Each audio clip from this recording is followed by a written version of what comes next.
Hi ಎಲ್ರಿಗೂ ನಮಸ್ಕಾರ. ಬನ್ನಿ ಇವತ್ತು ತೊಂಡೆಕಾಯಿ ಪಲ್ಯನ ಯಾವ ರೀತಿ ಮಾಡೋದಂತ ನೋಡೋಣ. ತೊಂಡೆಕಾಯಿನ ಮೊದಲು ತೊಳೆದಿಟ್ಕೊಂಡು ಚೆನ್ನಾಗಿ ಉದ್ದುದ್ದಾಗಿ ಕಟ್ ಮಾಡ್ಕೊಳ್ಳಿ. ನೋಡಿ ನಾನಿಲ್ಲಿ ಈ ಥರ ಉದ್ದುದ್ದಾಗಿ ಕಟ್ ಮಾಡಿ ಇಟ್ಕೊಂಡಿದ್ದೀನಿ. ಅದಾದಮೇಲೆ ಒಂದು ಈರುಳ್ಳಿ ಮತ್ತು ಒಂದು ಟೊಮೊಟೊನ ಕಟ್ ಮಾಡಿ ಇಟ್ಕೊಳ್ಳಿ. ಆಮೇಲೆ ಒಂದು ಪಾತ್ರೆಯಲ್ಲಿ 1-2 ಸ್ಪೂನ್ ಎಣ್ಣೆ ಹಾಕ್ಕೊಂಡು ಅದಕ್ಕೆ ಸಾಸಿವೆ, ಜೀರಿಗೆ ಮತ್ತು ಕರಿಬೇವನ್ನು ಹಾಕ್ಕೊಂಡು ಅದಾದಮೇಲೆ ಕಟ್ ಮಾಡಿ ಇಟ್ಕೊಂಡಿರೋ ಈರುಳ್ಳಿನ ಹಾಕ್ಕೊಳ್ಳೋಣ. ಎಲ್ಲನೂ ಮಿಕ್ಸ್ ಮಾಡ್ಕೊಳ್ಳಿ.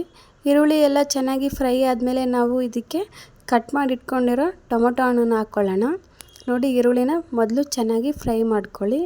ಎಲ್ಲನೂ ಫ್ರೈ ಆಗಿದೆ ಅಂದಮೇಲೆ ನಾವು ಇದಕ್ಕೆ ಟೊಮೊಟೊನ ಹಾಕ್ಕೊಳ್ಬೇಕು. ಇವಾಗ ಈರುಳ್ಳಿ ಚೆನ್ನಾಗಿ ಫ್ರೈ ಆಗಿದೆ, ನಾವು ಇದಕ್ಕೆ ಟೊಮೊಟೊನ ಹಾಕ್ಕೊಳ್ಳೋಣ. ಟೊಮೊಟೊ ಹಾಕ್ಕೊಂಡು ಎಲ್ಲನೂ ಚೆನ್ನಾಗಿ ಫ್ರೈ ಮಾಡ್ಕೊಳ್ಳಿ. ಟೊಮೊಟೊ ಮತ್ತು ಈರುಳ್ಳಿ ಎಲ್ಲನೂ ಚೆನ್ನಾಗಿ ಫ್ರೈ ಆದಮೇಲೆ ನಾವು ಇದಕ್ಕೆ ಇವಾಗ ಒಂದು ಸ್ವಲ್ಪ ಅರಿಶಿನ ಪುಡಿ ಮತ್ತು ಖಾರದ ಪುಡಿ, ಉಪ್ಪಿನ ಪುಡಿನ ಹಾಕ್ಕೊಳ್ಬೇಕು. ಇವಾಗ ಬನ್ನಿ ನೋಡಿ ಚೆನ್ನಾಗಿ ಫ್ರೈ ಆಗಿದೆ. ನಾನು ಇವಾಗ ತೊಂಡೆಕಾಯಿನ ಹಾಕ್ಕೊಳ್ತೀನಿ. ತೊಂಡೆಕಾಯಿ ಹಾಕ್ಕೊಂಡು ಮತ್ತೆ ಚೆನ್ನಾಗಿ ಫ್ರೈ ಮಾಡ್ಕೊಳ್ಳಿ.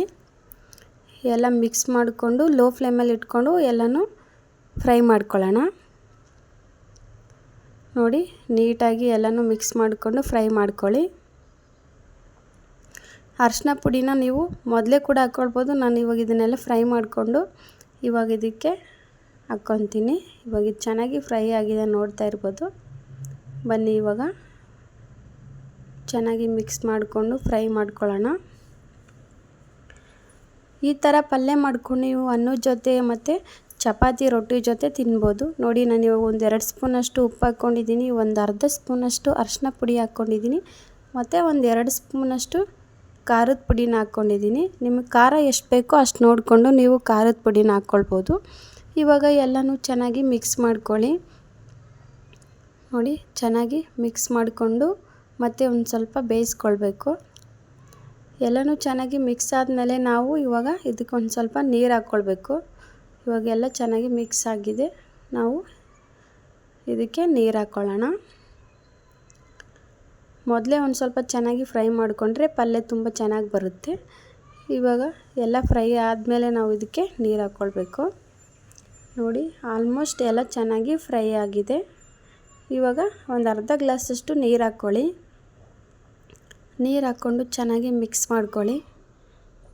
ನೋಡಿ ಚೆನ್ನಾಗಿ ಮಿಕ್ಸ್ ಮಾಡಿಕೊಂಡು ಇದಕ್ಕೆ ಇನ್ನು ಸ್ವಲ್ಪ ನೀರು ಹಾಕ್ಕೊಂಡು ಮತ್ತೆ ಚೆನ್ನಾಗಿ ಮಿಕ್ಸ್ ಮಾಡ್ಕೊಳ್ಳಿ. ಇವಾಗ ಒಂದು ಪ್ಲೇಟ್ನ ಕ್ಲೋಸ್ ಮಾಡಿ 1-2-3 ನಿಮಿಷ ಕುದಿಸ್ಕೊಳ್ಳಿ. ನೋಡಿ ಇವಾಗ ಚೆನ್ನಾಗಿ ಕುದೀತಿದೆ. ಸ್ವಲ್ಪ ಕುದ್ಮೇಲೆ ನೀವು ಇದಕ್ಕೆ ಒಂದು ಸ್ವಲ್ಪ ಕೊತ್ತಂಬರಿ ಸೊಪ್ಪನ್ನ ಹಾಕ್ಕೊಳ್ಳಿ. ಅದಾದಮೇಲೆ ಒಂದು ಸ್ವಲ್ಪ ಶೇಂಗಾ ಪುಡಿನ ಹಾಕ್ಕೊಳ್ಬೇಕು.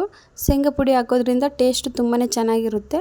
ನಾನೊಂದು 2-3 ಸ್ಪೂನ್ ಶೇಂಗಾ ಪುಡಿ ಹಾಕ್ಕೊಂಡು ಮತ್ತೆ ಚೆನ್ನಾಗಿ ಮಿಕ್ಸ್ ಮಾಡಿಕೊಂಡು ಮತ್ತೆ 1-2 ನಿಮಿಷ ಕುದಿಸ್ಕೊಳ್ತೀನಿ. ನೋಡಿ ಇವಾಗ ಚೆನ್ನಾಗಿ ಕುದಿಸ್ಕೊಂಡಿದ್ದೀನಿ. ನೋಡಿ ತೊಂಡೆಕಾಯಿ ಪಲ್ಯ ಯಾವ ರೀತಿ ಬಂದಿದೆ ಅಂತ ಹೇಳ್ಬಿಟ್ಟು. ನೋಡಿ ಇಷ್ಟು ತುಂಬ ಸಿಂಪಲ್ಲಾಗಿ ನೀವು ತೊಂಡೆಕಾಯಿ ಪಲ್ಯನ ಮಾಡ್ಕೊಳ್ಬೋದು. ನೋಡಿ ಇವಾಗ ತೊಂಡೆಕಾಯಿ ಪಲ್ಯ ರೆಡಿ ಆಯಿತು.